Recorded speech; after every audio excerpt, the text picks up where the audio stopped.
बातमी आहे पंतप्रधान नरेंद्र मोदींनी केलेल्या काटकसरीच्या आवाहनानंतर उमटलेल्या पडसादांची।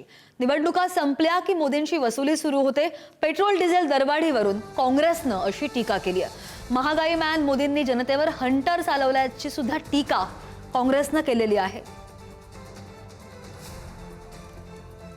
फरक 1 रुपयाने जरी वाढला तरी फरक पडणारच आहे आणि 3 रुपयाने वाढलाय तर त्यापेक्षा खरंच खूप फरक पडलाय।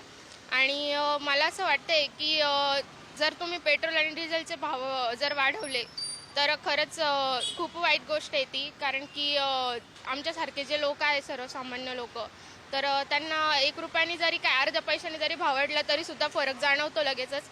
कारण की आत्ताची जी महागाई आहे ती खरंच खूप बिकटीची आहे आणि जे आमच्यासारखे जो सर्वसामान्य कुटुंब आहे अक्षरशः आता अशी डेफिनेशन झालेली आहे की जे गरीब कुटुंब आहे ते गरीब होत चालले आणि जे श्रीमंत आहे ते श्रीमंतच होत चालले। खूप परिणाम हो साहेब, खूप परिणाम हो। धंदा बिलकुल असं लोक 2 रुपये वाढून देणार आणि पेट्रोलचे भाव महाग झाले।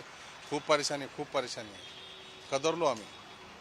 गॅस महाग झाला, पेट्रोल महाग झालं। आता पेट्रोल टाकत होतो आम्ही, गॅस टाकत होतो, पेट्रोल टाकायला लागलो।